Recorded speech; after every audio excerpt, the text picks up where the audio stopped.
Ao fazer esse vídeo, eu quebro duas promessas. Bom, não necessariamente promessas, mas tipo, duas coisas que eu disse. A primeira foi no vídeo de The Kamen Blade, em que eu disse que o meu limite de tolerância para anime velho era anos 80. Bom, me vendam pro circo e me chamem de Pinóquio, porque nesse vídeo vamos falar de um anime de 1975. A outra coisa foi mais um negócio que eu falei pra mim mesmo. Basicamente, eu tô meio decepcionado comigo mesmo por praticamente nunca conseguir falar de animes nos meus vídeos sem dar spoilers da série inteira. Então, eu pretendia parar de fazer isso, mas isso é simplesmente impossível com O Cão de Flandres, porque o final da história é o cerne da obra. Um menino, andando triste e sozinho em uma tempestade de neve, chega a uma catedral, onde cai de cansaço. Logo, seu fiel cão de estimação o alcança, e os dois repousam juntos no chão. E é então que anjos vêm buscá-los. E o cachorro é um Growlithe? O quê? Bom, essa pequena narração foi a minha forma de explicar a minha jornada de descoberta do Cão de Flandres. Quando eu era criança... preparem-se, isso vai ser um enorme choque. Eu adorava Pokémon. Eu sei, como imaginar, né? E por gostar de Pokémon, especialmente do anime, já que, bom, eu sou eu lia muitas curiosidades sobre Pokémon. E em algum site, alguma revista, não sei, eu aprendi umas coisas sobre uma certa cena no episódio Sagrado Matrimônio da primeira temporada. Nela, os personagens exigem que o James conte seu passado, e ele narra uma história falsa sobre como ele e seu Growlithe de estimação, famintos e com frio, morreram às portas de uma igreja. Bom, tecnicamente o James morre, o Growlithe não. Os humanos são muito menos importantes que os monstros nessa franquia, eles podem morrer. Enfim, em algum ponto eu aprendi que essa cena era uma referência a um anime aí chamado Furanas no Inu, O Cão de Flandres, da década de 70. Eu processei a curiosidade, falei pra mim mesmo, que interessante, e segui com a vida. Mas com o tempo, fui esbarrando em várias referências a esse anime, especificamente a essa cena desse anime, em vários outros mangás e animes. Claramente, O Cão de Flandres era mais do que só um anime dos anos 70, ele realmente deixou uma marca no imaginário dos criadores japoneses, e ele sempre esteve na minha lista pra ver desde então. Eu sou fascinado por esse tipo de coisa, essas obras que se tornam parte de uma cultura, e... a hora chegou. Mas vamos contextualizar direitinho. O Cão de Flandres é um anime de 1975, de 52 episódios da Nippon Animation, parte do Sekai Meisaku Gekijou. Sabe, a mesma série de animes que inclui o também anime de cachorro Lassie e o não anime de cachorro Os Céus Azuis de Romeu. Ele é a adaptação do livro de mesmo nome da autora britânica Ouida, originalmente publicado em 1872. E por sinal, ele é muito mais conhecido na Ásia do que no resto do mundo, o que é muito bizarro. Tipo, ele tem alguma popularidade no ocidente, o bastante para ter sido adaptado em filmes algumas vezes, mas é um completo clássico infantil no Japão e seus vizinhos, algo que, tipo, todo mundo conhece ou pelo menos tem uma noção do que se trata. Ao que parece, no pós-guerra, o livro foi introduzido ao mercado deles e simplesmente encantou a população. E depois que foi adaptado pela Nippon em anime, ficou imortalizado no país. Que louco, né? O que será que tem no Cão de Flandres que capturou o imaginário deles tão forte? Bom, uma sinopse é um bom lugar para começar. E sim, eu sei, haha, que engraçado, Flandres, Flanders... Mas francamente, eu não consigo pensar em uma diddly piada pra isso. A história do Cão de Flandres é a história de Nello, um menino que vive em uma pequena vila perto da grande cidade da Antuérpia, na região de Flandres, na Bélgica. Ele mora sozinho com o avô, Jehan, os pais tendo morrido quando ele ainda era bem pequeno, e os dois ganham a vida como entregadores de leite para a cidade. É uma vida bem pobre, mas Nello é um menino alegre, saudável e gentil, e seu avô o ama muito. E mudando rapidamente de assunto, o Jehan, ou Jehan, eu já ouvi as duas pronúncias, tem tanta cara de quem tá pra cair duro, né? Eu podia jurar que ele ia morrer, tipo, na metade do anime, mas ele sobrevive até o episódio 44. Voltando.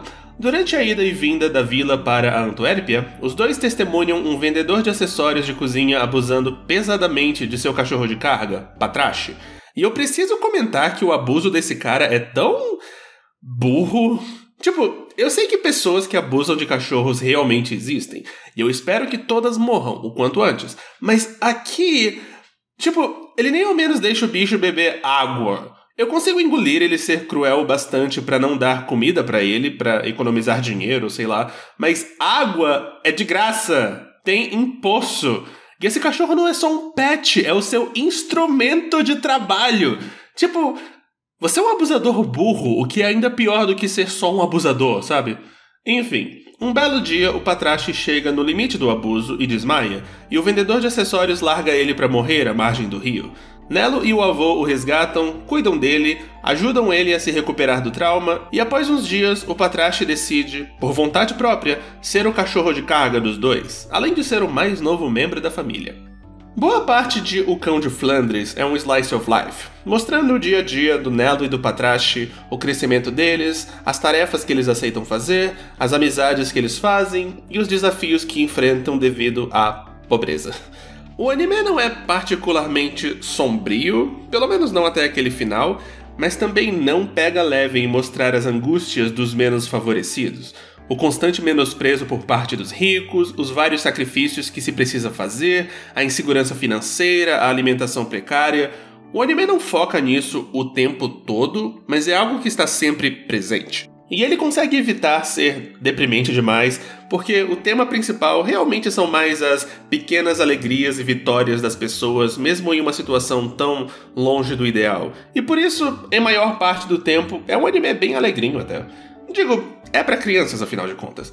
Mas Nelo tem um sonho maior, apesar de tudo. Inspirado por um quadro do pintor Peter Paul Rubens exposto numa igreja na Antuérpia, a Assunção da Virgem Maria, para ser mais específico, ele adora desenhar, e é excepcional nisso. E apesar dos ricos dizerem para ele que ele não tem lugar nesse mundo, ele sonha em ser um pintor e em inspirar as pessoas, como o quadro de Rubens o inspira.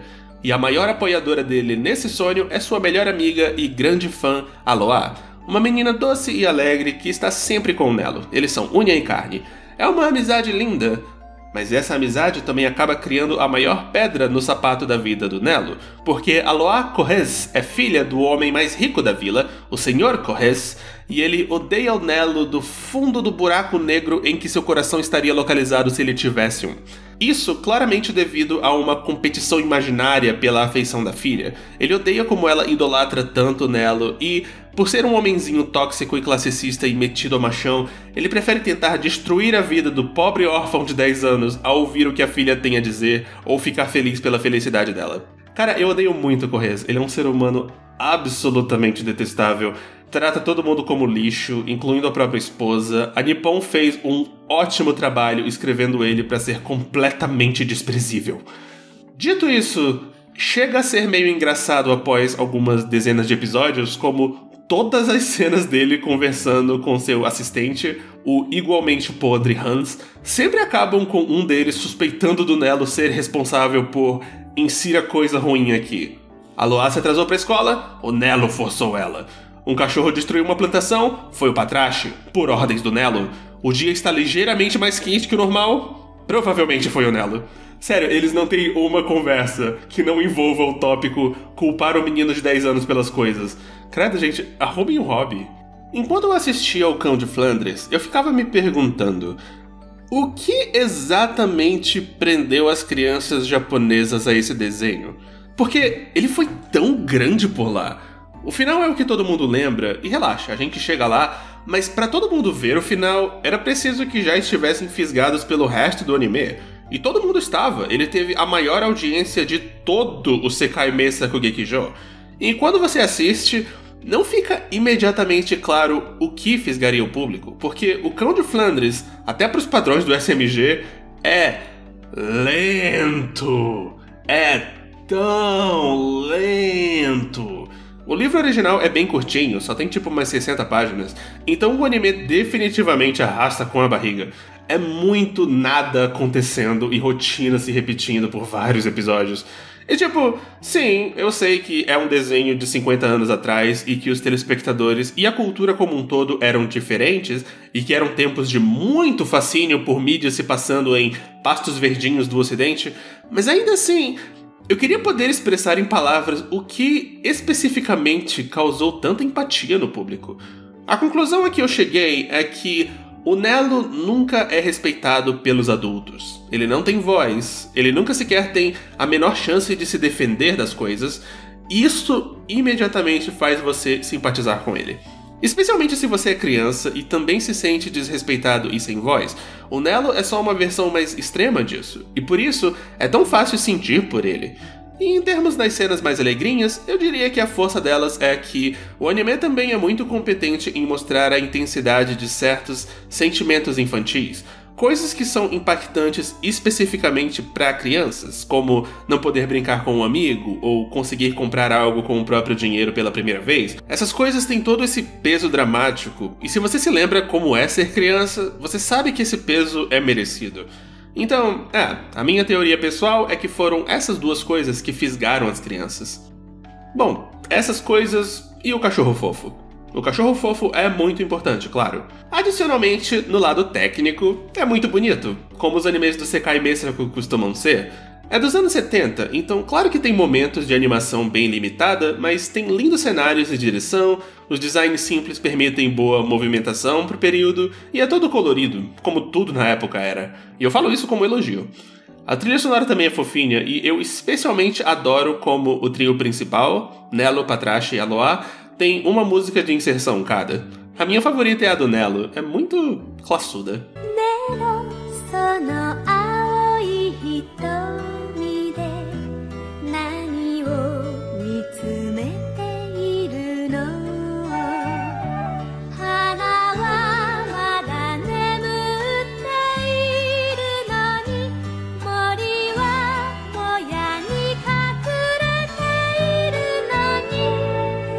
Mas perfeito, o Cão de Flandres realmente não é. Começando pelo clássico problema dessa série sobre pessoas pobres, ela romantiza a pobreza um tanto. O Cão de Flandres definitivamente passa um pouco da mensagem de que você não deve reclamar ou se queixar pela mão horrível que Deus te deu na Terra, que você deve se focar em só ser uma boa pessoa, o que eu não concordo totalmente e não sei se é uma mensagem saudável para se passar. O foco não está nisso, diga-se de passagem. Está na determinação de ter esperança, mesmo na adversidade e tal, o que é legal, mas ao mesmo tempo, antes do infame final, o anime definitivamente retrata a pobreza meio que como nobre e me deixou desconfortável. Acho que isso só começou a me incomodar de verdade em um episódio específico, o 39.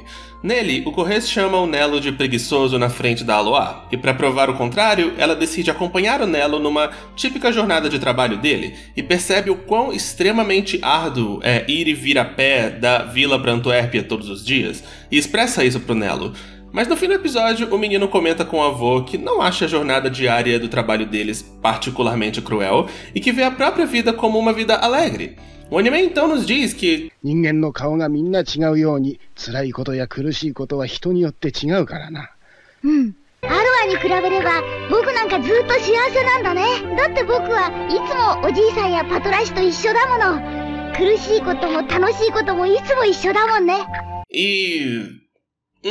isso não clicou legal comigo.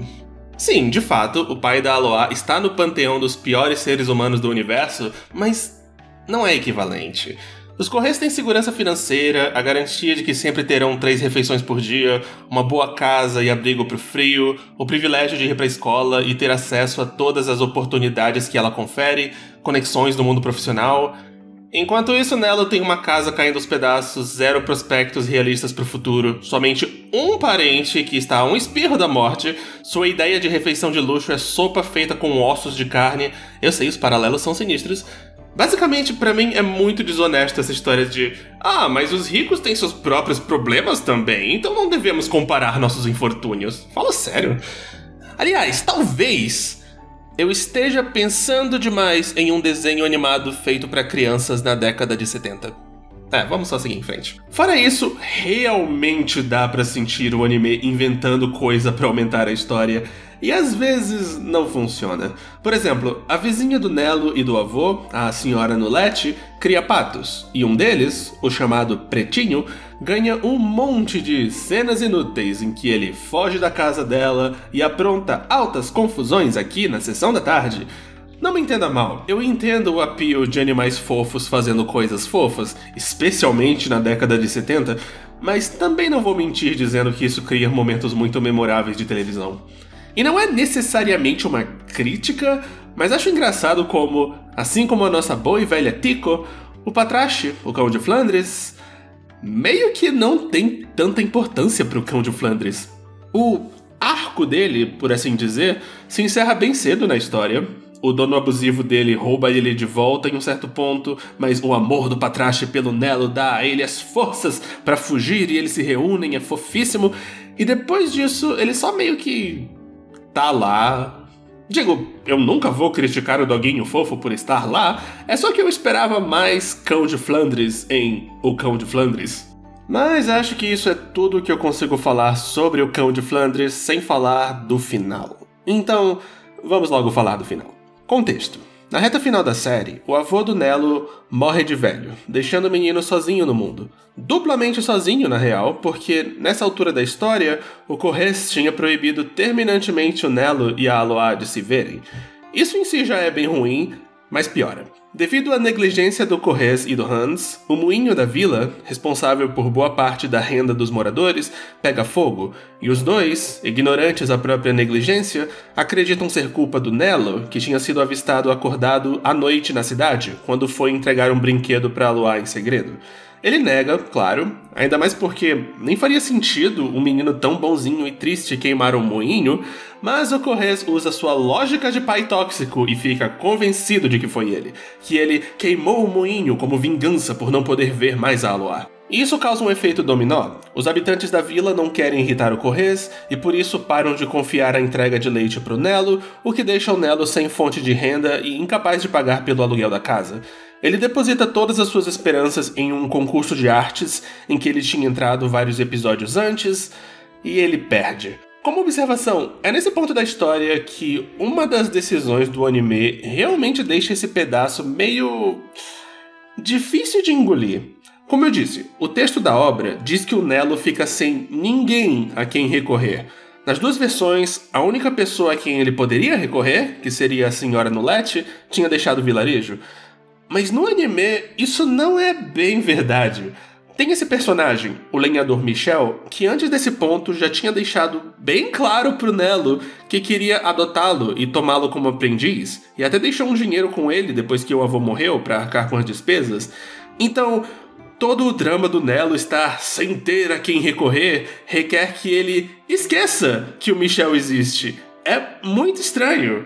Acho que dá pra argumentar que o Nelo não pensou nele porque estava muito esmagado por todos os outros problemas, mas ainda é forçação de barra. Pensaram no negócio do dinheiro, pelo menos. O Nelo gasta mais do que deveria dele pra ver uma exposição do Rubens, porque a vida dele tava uma merda e ele sentia que merecia pelo menos esse mimo, e eu não posso criticar. Voltando. Após aprender de sua derrota no concurso, Nelo volta pra casa com o Patrache, e no caminho, o Patrache encontra enterrado na neve um saco cheio de dinheiro com o nome do Corrês. Muito dinheiro. Tipo, uma só moeda já resolveria boa parte da vida dele. E por sinal, eu gostaria de dizer que eu soltei um alto uhul quando o Corrês anunciou pra família que perdeu essa grana e que ele estava arruinado e que eles teriam que se mudar e cobriu a cara com as mãos pra chorar. Delicioso o sofrimento desse escroto. Nham, nham, nham, sofra mais, seu filho de uma égua. Mas o Nelo fica tentado a ficar com o dinheiro, mas seu coração bondoso prevalece, e ele entrega pra Aloy e pra mãe. Nesse momento, o Nelo está extremamente mal por causa da pobreza iminente e se sente culpado por não poder mais alimentar o Patrache, e decide deixar ele, que já estava muito cansado e dormiu assim que chegaram no lugar, pra viver com a Aloy. seriamente soltando um "vou comprar um cigarro ali rapidão, pode cuidar do Patrache só um pouquinho", e saindo pela tempestade de neve severa daquela noite. O Correios pai então volta para casa e aprende o que aconteceu, e anuncia que mudou de ideia sobre o Nello e que vai adotá-lo e criá-lo para ser um grande artista, e eu adoro como o que fez ele mudar de opinião sobre o Nello não foi, sabe, ele ser uma boa pessoa e trabalhador e fazer a filha dele feliz, mas sim ele não ter deixado o Correios ficar menos rico. O que eu quero dizer com tudo isso é que vocês devem comer os ricos. E nesse momento, por total coincidência, todo o elenco do anime se reúne e um dos juízes do concurso também aparece lá para comentar que o Nello quase ganhou e que provavelmente será um grande artista no futuro. E no meio de tudo isso, o Patrache, faminto e enfraquecido, sai pela noite de tempestade para ir atrás de seu dono. E é então que chega a grande cena.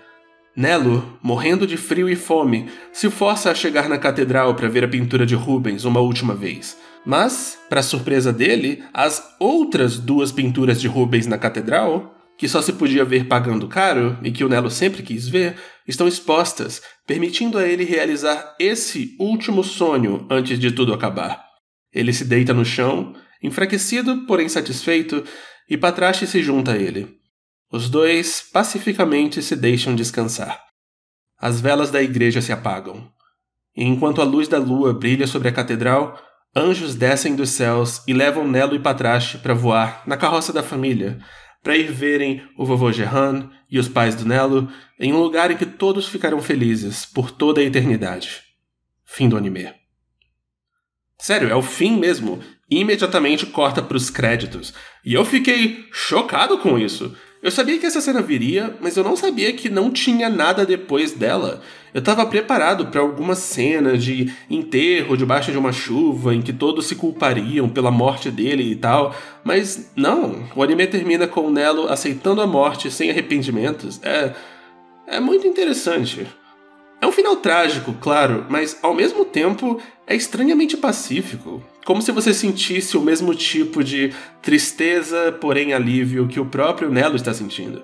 E somado a isso, essa cena final não é acompanhada pelas típicas trilhas sonoras do anime, mas sim por Ave Maria, de Franz Schubert. O conjunto da obra, incluindo o excelente trabalho de Michi Ekita como a voz do Nello, é uma cena muito poderosa e simplesmente inesquecível. Antes de assistir o anime, eu achava que o final só tinha sido marcante por ser chocante, uma criança morrendo após tanto sofrer, uma coisa tão cruel e trágica e tal. Mas não, ele é marcante porque é muito, muito bom, de verdade. É triste, sim, mas é lindamente triste. Dito isso, é um final com um passado de insatisfação.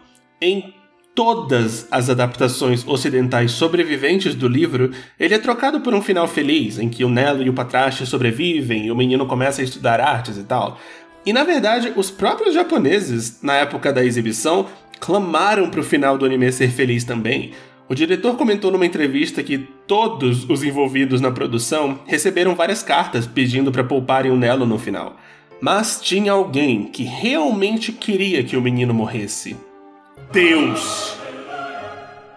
Ok, não exatamente Deus, mas é quase isso. Naquela época, o Sekai Meisaku Gekijo, que ainda não tinha esse nome, era patrocinado pela marca de bebidas tipo Yakult, Calpis, e o representante da Calpis era cristão, e foi ele quem bateu o martelo quanto ao final. Aos olhos dele, era importante que o final fosse mantido, porque ele mostrava o Nello indo para o céu e retratava o céu como uma coisa boa. E ele fazia questão de mostrar isso, uma alma nobre sendo levada para o céu após a morte, e como isso não era uma coisa ruim.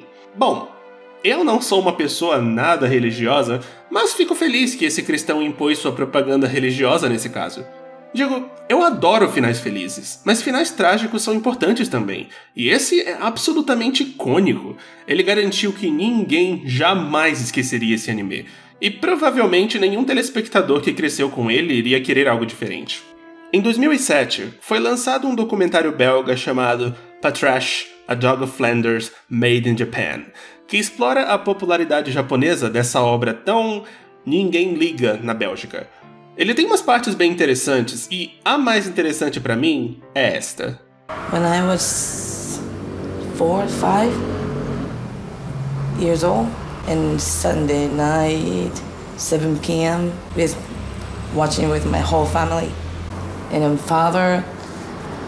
my parents feel relieved when we crying with the sad story, and they realize that we growing up really good. Eu sinto que ela ajuda a entender por que o final funcionou tão bem com o público japonês, porque lá eles valorizam a capacidade de se emocionar com uma cena triste. É algo que é visto como saudável. Oi, Sago Advogado aqui falando da sala de edição. Só estou aqui para apontar que, claramente, o Sago, não advogado, fez uma senhora generalização baseada na experiência de uma pessoa entrevistada. Então, ele pode estar errado, não processem ele, por favor. E, francamente, eu meio que concordo. Sinto que é menos nociva do que a ideia de que as crianças têm que ficar felizes o tempo todo, como se não fossem humanas, sabe? O público japonês admirou a lealdade do Patrashi e a integridade do Nelo até a hora de sua morte. A parte da lealdade eu diria que é bem universal, claro, mas a parte da integridade até a morte? Eu consigo ver alguns pais ocidentais vendo menos valor nisso, e é compreensível. Culturas diferentes, prioridades diferentes, esse tipo de coisa. E claro, os japoneses na época estavam fissurados pela ambientação pastos verdes da Europa antiga, o que ajudou eles a perdoar qualquer coisa. Aliás, como observação, a Flandres do anime O Cão de Flandres não é Flandres. Boa parte das vestes, geografia, arquitetura e comportamentos que o anime mostra são holandeses, não belgas. Mas pro Japão da década de 70 era provavelmente tudo a mesma coisa. E pra gente também, convenhamos. A questão é, esse é um dos motivos pra verdadeira Flandres não gostar muito desse anime. Mas ao mesmo tempo eles não podem odiar totalmente, porque o turismo dos japoneses indo visitar a terra do Cão de Flandres não é dinheiro que se jogue fora. Sinceramente, é muito engraçado de imaginar, sabe? É 1976. Terminou a exibição do Cão de Flandres no Japão e um agente turístico muito confuso está tendo que entender por que diabos centenas de japoneses estão vindo para o país por causa de um livro de que nem ele, nem nenhum outro belga ouviu falar na vida. E só para constar, isso realmente aconteceu.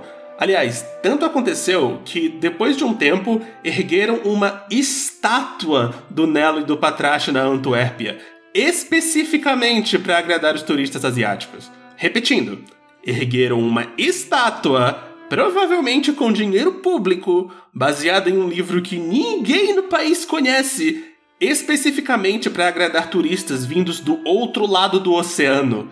Isso é maravilhosamente surreal para mim. É como imaginar a gente erguendo uma estátua no Rio de Janeiro para agradar turistas tchecos que estão visitando por causa de um livro peruano que só é popular na República Tcheca. Em suma, globalização consegue ser uma coisa muito engraçada às vezes. Ironicamente, os japoneses não curtiram a estátua. Não gostaram dela porque ela mostra um menino triste e seu cachorrinho, e eles queriam um menino feliz e seu cachorrão. Sabe, o final do anime é triste, mas o resto dele é bem feliz. E é assim que os japoneses se lembram do Nelo e do Patrashi. Uns anos atrás, em 2016... Nossa, isso já foi há 6 anos, socorro. Fizeram uma nova estátua por lá, dessa vez com o Nelo sorrindo, mas ainda sem um Patrashi parecido com o do anime, meu Deus do céu, belgas. Não sei se os japoneses gostaram, mas agora a Bélgica tem 2 estátuas para agradar os japoneses. Concluindo, o Cão de Flandres é, obviamente, muito interessante e significante. Mas é bom. Tipo, é envolvente, é divertido e tal. Bom, eu diria que mais ou menos sim, mas de um jeito bem anos 70. Como eu disse, é estupidamente lento e mundano. É o tipo de desenho que foi feito pra família nuclear da década de 70 ver reunida sem precisar prestar muita atenção. Então, ele é meio enfadonho de maratonar. Existe um motivo pro final ter marcado tantos telespectadores, porque é nele que coisas realmente acontecem. Ele segue dezenas de episódios de nada acontecendo. Eu definitivamente diria que ele vale mais a pena como um objeto histórico de estudo do que como entretenimento, mas essa é só a minha opinião, e tem partes do anime que eu gostei bastante. Mas sabe, enquanto eu via, eu só me perguntava, será que essa história ficaria melhor se fosse contada em menos episódios? E aí eu descobri um negócio.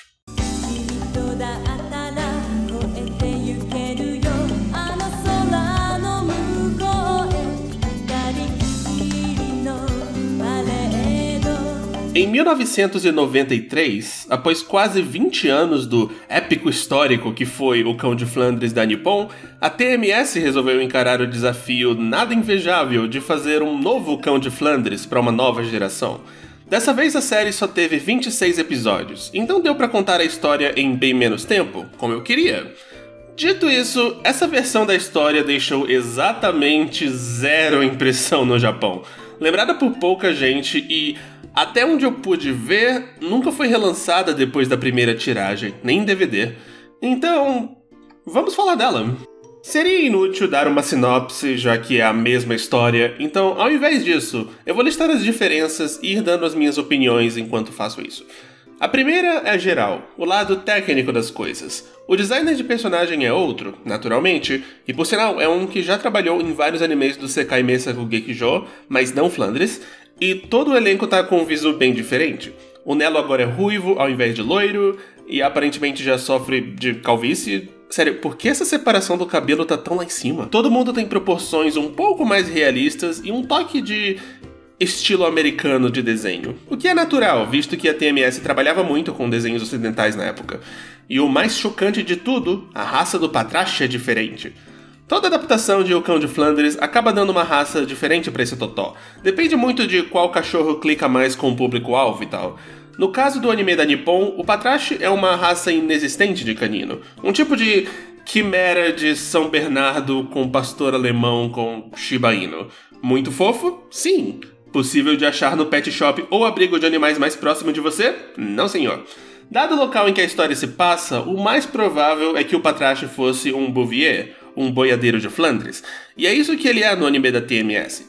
E isso provavelmente não ajudou o anime a atrair boa vontade, já que para os japoneses, o Patrache Quimera é o Patrache, não aceitam imitações. Mas essa decisão faria sentido se a ideia fosse fazer uma adaptação mais próxima do livro. Não é bem o que acontece, mas, sabe, faz algum sentido. Dito isso, eu também não gosto desse Patrache. Não por ele ser um bouvier, mas porque ele tem esses olhos humanos esquisitos e ainda por cima uma voz claramente não canina. Em suma, ele é muito sinistro.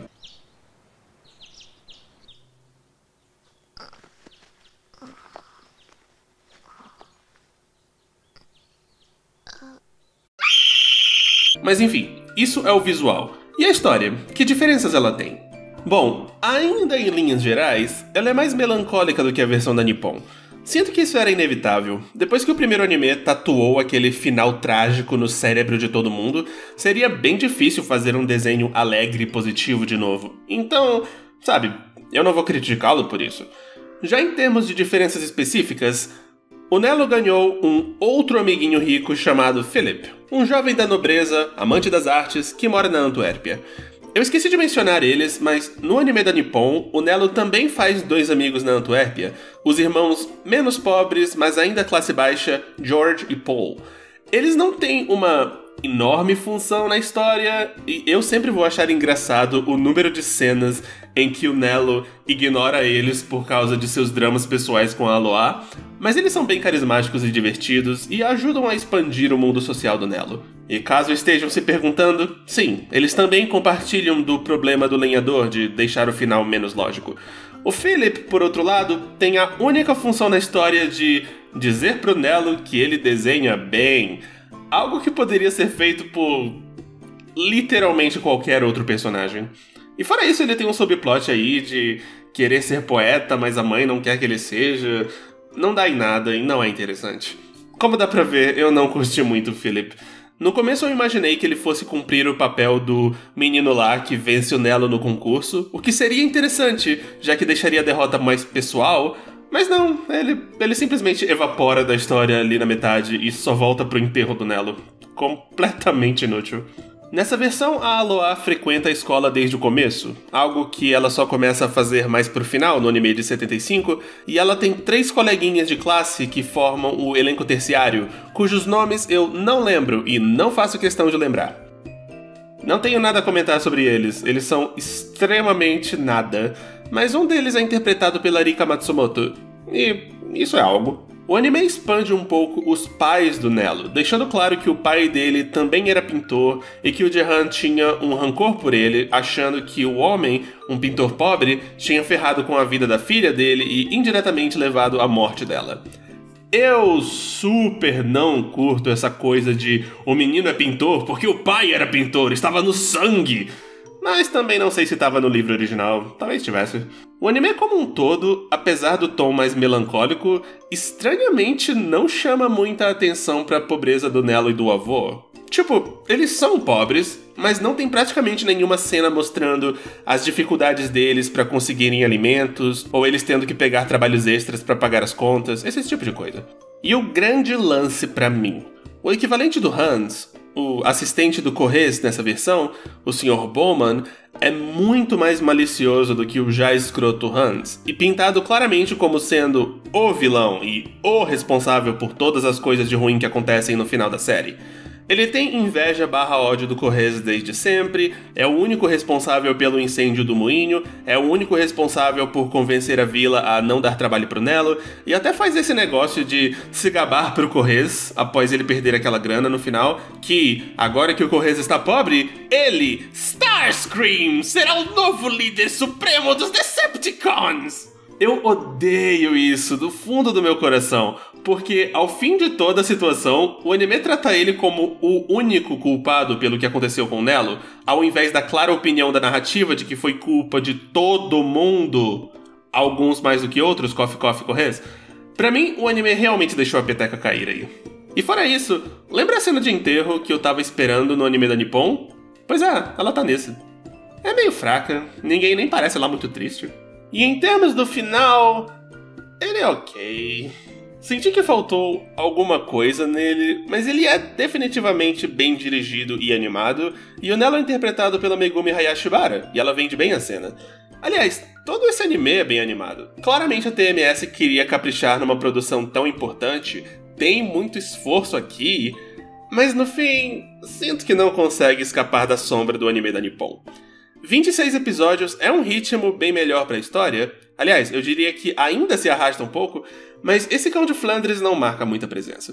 Dito isso, ele alcançou vários países que o primeiro anime não alcançou. A TMS tem bem mais moral para distribuição internacional e, portanto, provavelmente foi o patrache para bastante gente.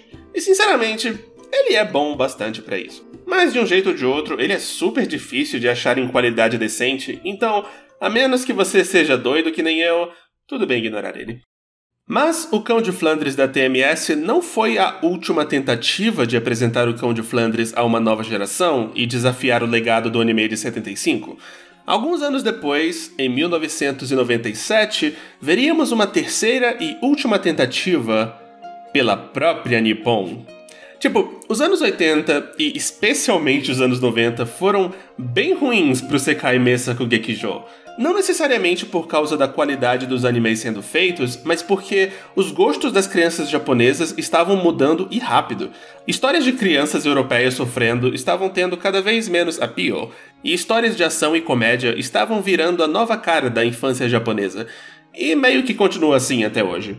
1996 viu a estreia do que teoricamente seria o último anime do SMG, mas a Nippon tinha uma carta na manga.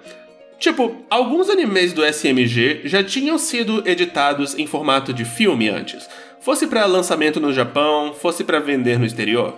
O formato de filme é bem conveniente, por ser mais compacto e exigir menos tempo do consumidor, além de ter mais prestígio do que algo exibido de graça na TV. Daí eles pensaram, e se ao invés de só editar, eles refizessem? Toda a animação, todo o roteiro, com um novo elenco de voz, algumas mudancinhas na história, criando algo familiar e ao mesmo tempo novo. Esse seria o novo formato do SMG, nos cinemas em vez da TV, com remakes de obras queridas da história do bloco. E que título seria melhor para começar do que algo tão querido quanto O Cão de Flandres? Spoiler, esse formato só durou 2 filmes. O que é uma pena, eu achei uma ótima ideia, queria que tivesse dado certo. Mas é o que é. E assim, em 1997, a Nippon Animation lançou O Cão de Flandres, o filme. E a parte desse que mais me deixou intrigado foi que trouxeram o diretor Yoshio Kuroda de volta para dirigir, 22 anos depois de ter trabalhado na série de TV. Que mudanças ele faria na história? O que ele manteria? O que ele acrescentaria? Bom, vamos descobrir. Mais uma vez, não tem por que eu dar uma sinopse, mas preciso acrescentar que essa versão da história tem um framing device. Isto é, um contexto de enquadramento do enredo. Especificamente, o filme é mostrado como sendo a Aloá, agora adulta e uma freira.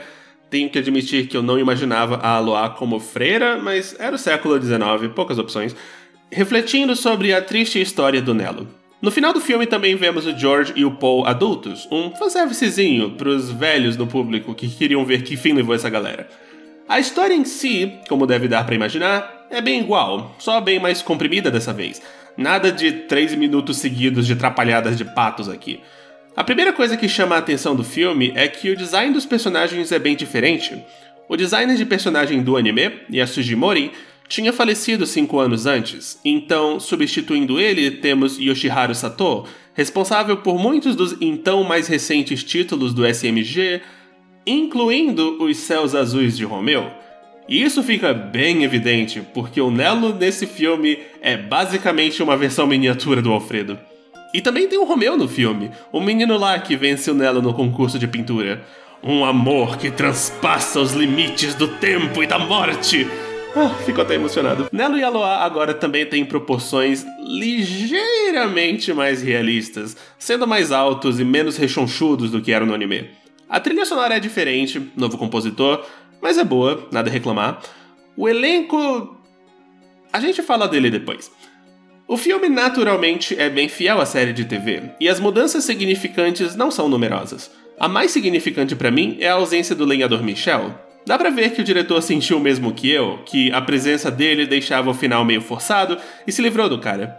Não me entenda mal, o Michel é um personagem gostável e legal, mas esse é o problema, ele é legal demais, e alguém legal jamais deixaria o que aconteceu com o Nelo acontecer com o Nelo. Logo, a ausência dele beneficia a história, eu sinto. Outra mudança que eu achei inteligente foi que o encontro secreto do Nelo e da Aloá, que faz o Nelo ser visto como suspeito de incendiar o moinho, acontece no moinho, diferente da série de TV em que ele acontece na casa dela. Sabe, faz bem mais sentido desconfiar dele nesse contexto. Na série de TV, as duas séries de TV, é uma bela forçação de barra dizer que, como ele estava do lado de fora, ele era o único suspeito. Digo, ainda faz sentido, vendo que o pai da Aloá é escroto e tal, mas, sabe, é uma alteração compreensível e inofensiva. Uma alteração que eu achei interessante foi a adição de uma cena em que o Hans vê o Nelo e a Aloá se encontrando escondidos em um celeiro, onde eles estavam vendo os desenhos do Nelo.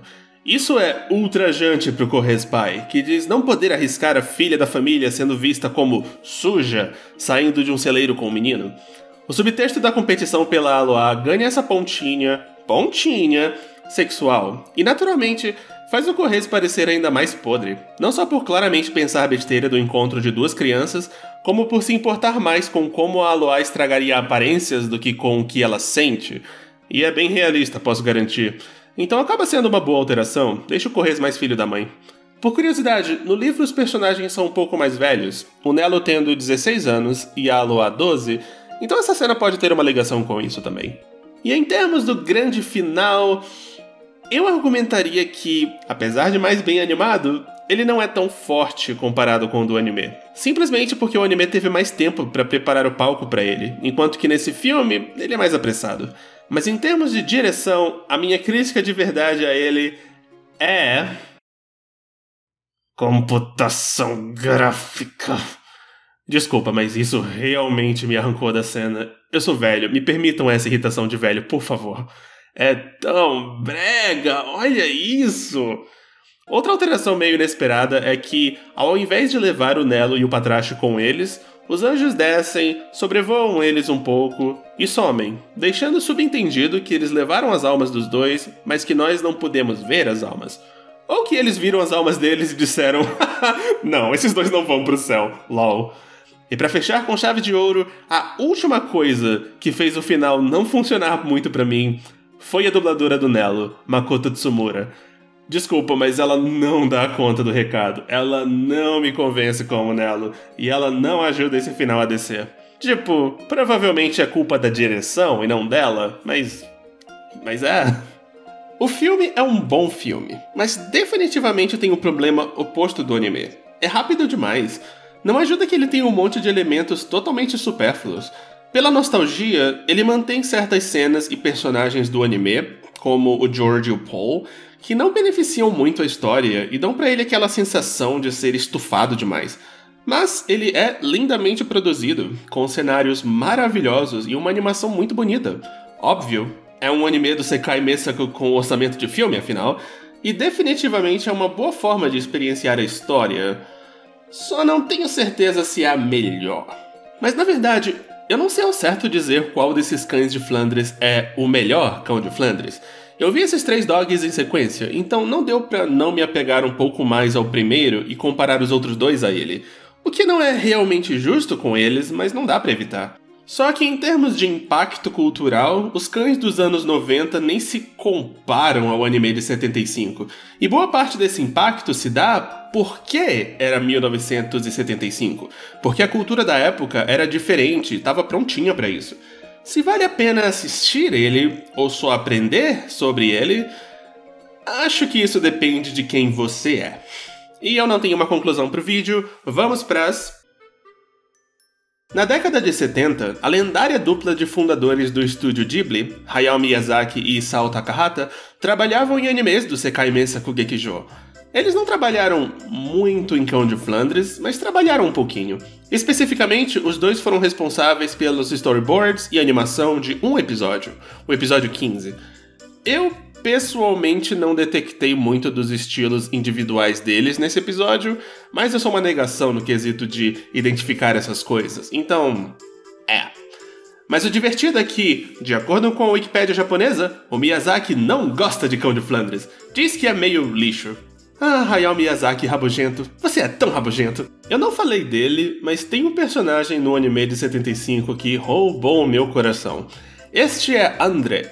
Ele é filho do escrotíssimo Hans, mas, mais importante, ele é o meu filho.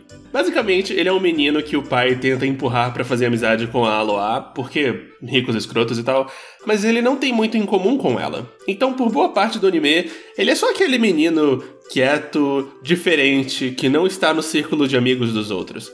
Dá um pouco de pena, mas ele não parece super incomodado com isso. Mas pro final do anime, ele começa a fazer uma amizade muito fofa com o Nelo, e... sei lá, acho que eu me identifiquei um pouco com o menino, ele é precioso. No final do anime, tem essa cena em que todo mundo procura pelo Nelo no meio da nevasca e todo mundo grita uma coisa, e sinceramente foi só o que o André disse que partiu o meu coração em 2.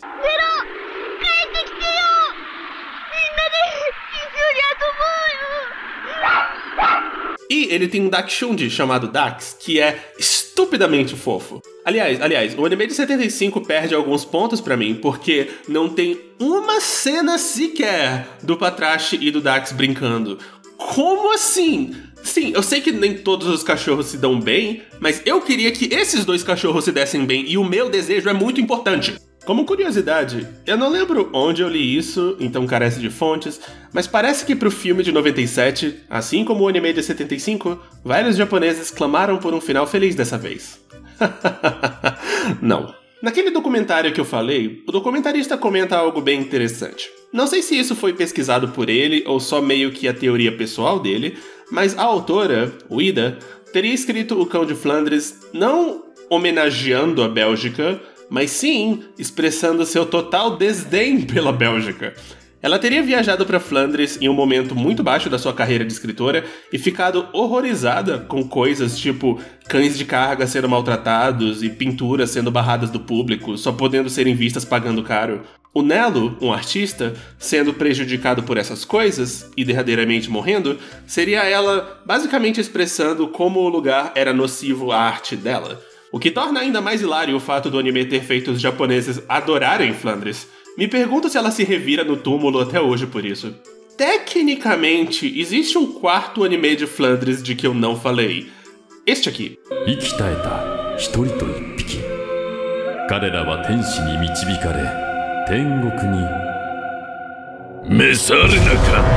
Esse é um filme de Tensai Bakabon, um mangá e anime de comédia de Fujio Akatsuka, o mesmo autor de Osomatsu-kun, chamado Tensai Bakabon Renasça, Cão de Flandres. Eu não faço ideia do que se trata, mas parece que nele a alma do Nelo, na hora de sua morte, foi consumida por um desejo de vingança contra a raça humana, o que é tão perfeitamente compreensivo considerando os eventos da história. Eu adoraria se o final fosse esse mesmo.